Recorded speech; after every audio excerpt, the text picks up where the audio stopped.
All right, it's 2026 and you're looking for an IC help desk job or a job in tech to begin with. Let's get straight into it. These are the top 5 interview questions and answers that you will get asked. Usually when it comes to IT, you go in a panel interview. My first IT interview was a panel interview, a 3-person panel interview. One person was asking me questions about myself. One person was asking questions about tech. One person was giving me scenario-based questions. So it was all literally bam, bam, bam, bam, bam, bam.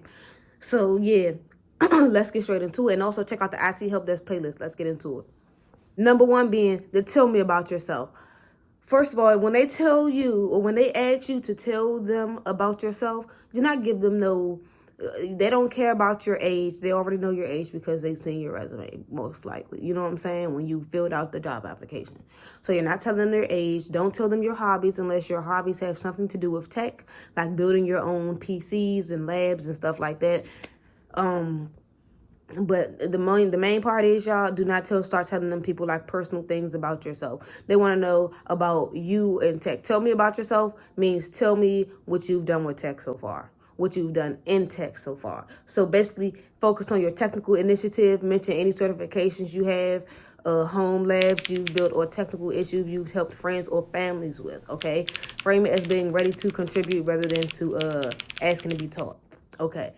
But if they do ask you something as well, if they do ask you something you don't know the answer to it, you can say that you're willing to be taught, you're a fast learner, whatever. The second question, how do you handle a stressful situation or a difficult user? So help desk roles are 50% technical and the other 50% is customer service, y'all. And I always say you got to have good customer service because you can have as much technical skill and ability as you want to, but if you don't have no good customer service, you're going to suck. I've seen it. So yeah. Pretty much, they want to know that you won't panic or get upset with a user, you know what I'm saying? Granted, if a user just straight up belligerent and irate, that's another story. But for the most part, they want to know how you deal with an upset user. So basically, emphasize staying calm and patient and keep reassuring the user that it's going to get, fixed for the most part. Use a structure like problem, action, result. Explain that you stay professional, ask clear questions, and follow the company's escalation procedures if you get stuck, because if you're in help desk and it's something that you just can't figure out, or if it's just not making sense, it's probably got to be escalated 9 times out of 10. Like, it's certain things I know when I get to a certain point, I'm like, yeah, this is beyond me. This is definitely networking right now. So yeah, that's that on that. Number 3, a user can't access the internet. How do you troubleshoot this? They're definitely going to ask you troubleshooting questions. The same thing with a printer. On my interview, I definitely remember them asking me, like, what do I do? Or how would I go about the scenario of a user saying that their printer won't print? Okay, first of all, you need to check to see if it's on, because that is always an issue. Something can be off, and that's why it's not working. But either way, the answer, not the answer, but like I said, the user can't access the internet. How do you troubleshoot? Now, this will test your logical thinking. The word internet is broad, so they want to see if you have a methodical process. Basically, the answer is don't jump straight to the complex fixes. Okay, start broad and narrow to narrow it down layer by layer. So is this one user or multiple users?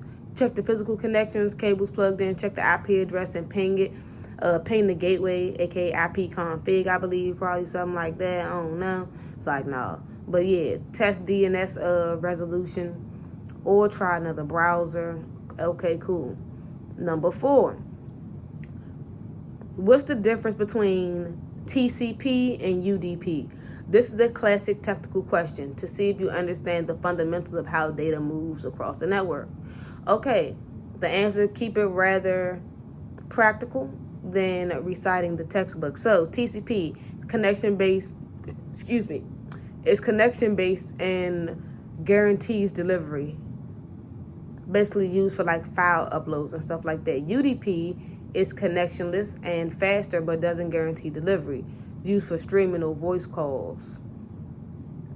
So where slight choppiness is acceptable. Okay. And now let's do number 5. What is Active Directory? And you should know a little bit about that. Anyway, if you don't, always just look up videos on it. And I think you can either, if you got like an old PC, you could try to enable it on there, or just do a little lab, get like a little free lab, a virtual computer, and stuff like that. And I think they even have like Active Directory demos online too. So it's plenty of ways to find out, you know what I'm saying, to get your hands on it. So most help desk environments use AD, Active Directory. So you got to know its core purpose. Microsoft's user and device management system. It's used to control login permissions, manage user accounts, password resets, unlocks, push out group policies across the network. So, yeah, so that's what that is. And those are like some of the top 5 questions. But I'm going to do a couple of these for y'all. So, yeah, make sure y'all check out the IT Help Desk playlist. If y'all have any questions or any video recommendations, just put them in the comments. I'm in the Washington, D.C. area, so tech is thriving here. I'm getting a phone call. Peace, y'all.